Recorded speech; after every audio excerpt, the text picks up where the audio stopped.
Hell of a thing. A cop who killed a man who was sleeping is now teaching others how to see a threat. Here's the video.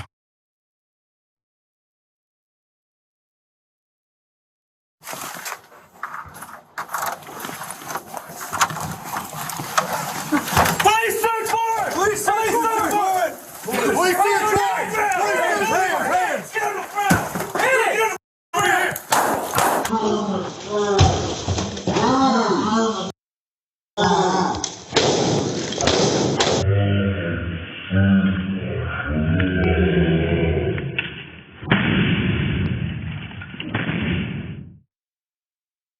When this happened, we covered this at Indisputable. Mr. Amir Lock was asleep. It's a no-knock warrant. Cop comes in, and it looks like an assassination to me.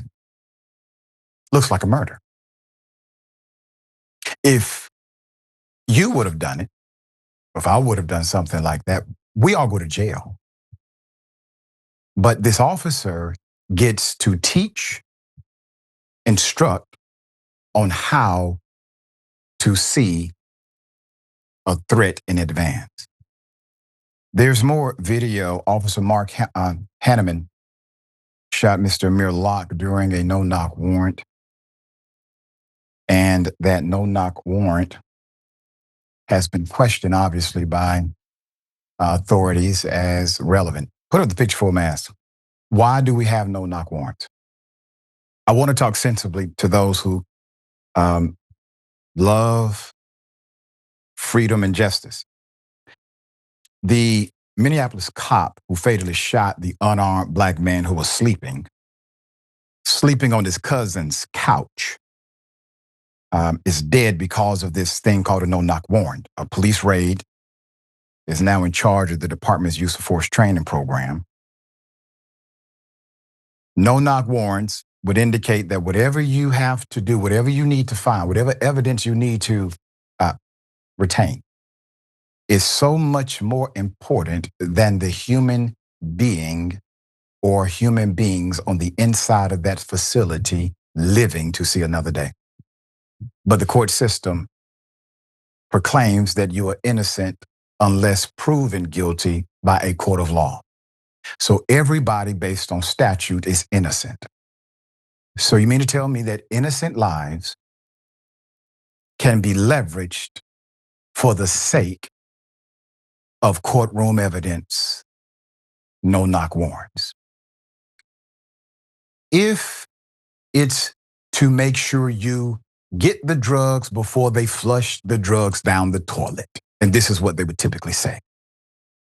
If they can flush the drugs down the toilet within the seconds it would take for you to knock on the damn door, that ain't the house you should be investigating, because they don't have a whole lot of drugs on the premises anyway. But it's for evidence. It's to retain evidence. There's more. So Amir Lock, who was not a suspect of anything, he was sleeping on his cousin's couch, was fatally shot by Sergeant Mark Hanneman. This happened within 9 seconds of a SWAT team entering into the apartment. This took place in 2022, according to the bodycam video. So the footage also shows that while Mr. Lock had a gun in his hand under his blanket, which is his constitutional right in his domicile, it was pointed at the ground and his finger was not on the trigger. That's according to local news KSTP-TV. Police were executing this no-knock warrant as part of a homicide investigation in neighboring St. Paul. The warrant was tied to Locke's cousin, who did live in the apartment. Locke himself wasn't named in the warrant, wasn't a suspect, and no criminal record was in his background.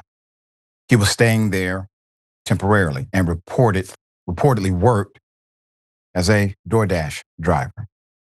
The officers used a key to enter. That's another dynamic of this story that wasn't expressed enough. They used the key to enter did not announce themselves until they were already inside and encountered Mr. Locke waking up from his sleep on the couch, wrapped in a blanket with his legally owned handgun nearby. So the Minnesota Public Radio reported Police Chief Brian O'Hara defended the sergeant's promotion, which NPR reports came 7 months after he killed an unarmed, sleeping, no suspect black male, saying in part, he's been with the force almost a decade and is an outstanding trainer, committed to bringing positive change to MPD. Now, this is a man in some jurisdictions would have received a murder charge if the right prosecutor was involved. But because of the jurisdiction he's in, he receives a promotion. So critics say it was the absolute wrong move if the department is committed to reform. Locke's mother called it a slap in the face. Quote, if Hanneman is one of the best officers to become a training officer, why is my son, Amir Lock, not here? Said Locke's mother, Miss Karen Wells, according to NPR. Quote, they show they don't care. They show that this is our culture. Madam, heart goes out to you. It's not our culture, it's theirs. It's their culture. And ironically and sadly, Sergeant Hanneman may actually be one of their best cops. That is not a point to brag about. That is how low the bar has been set inside of police forces that are corrupt.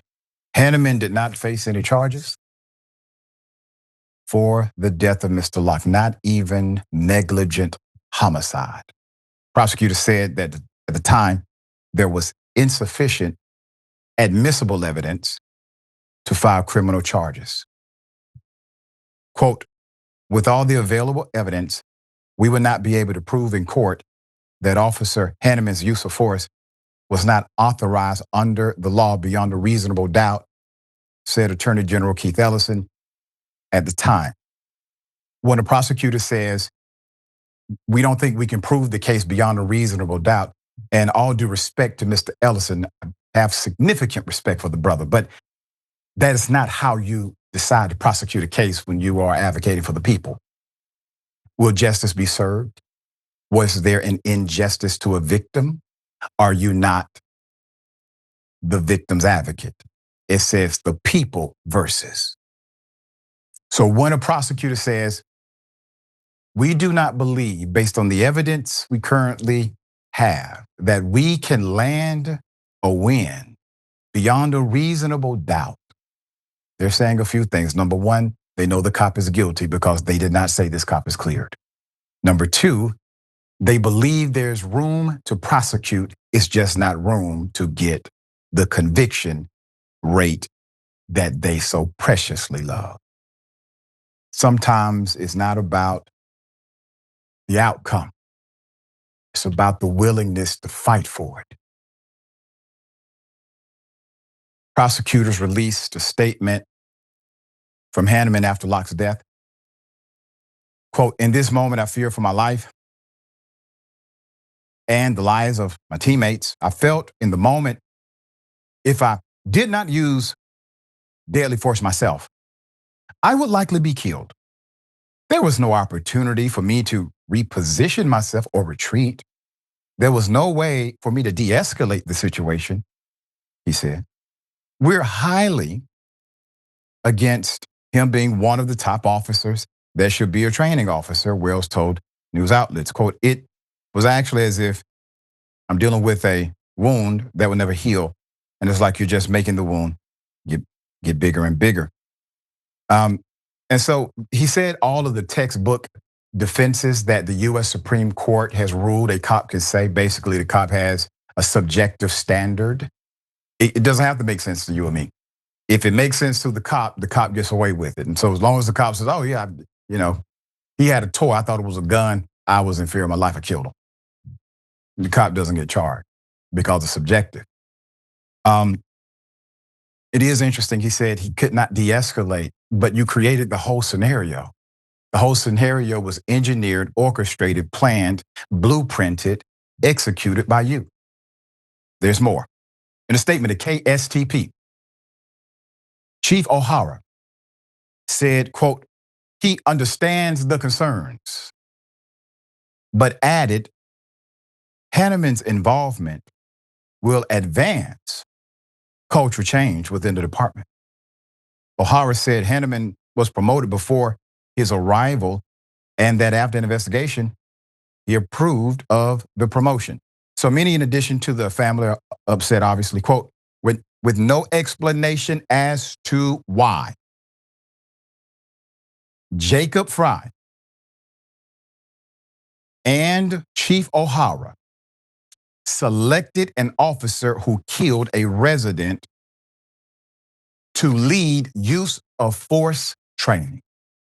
This is not transparency and is not how you restore trust with communities brutalized by police violence, an ex-user warned.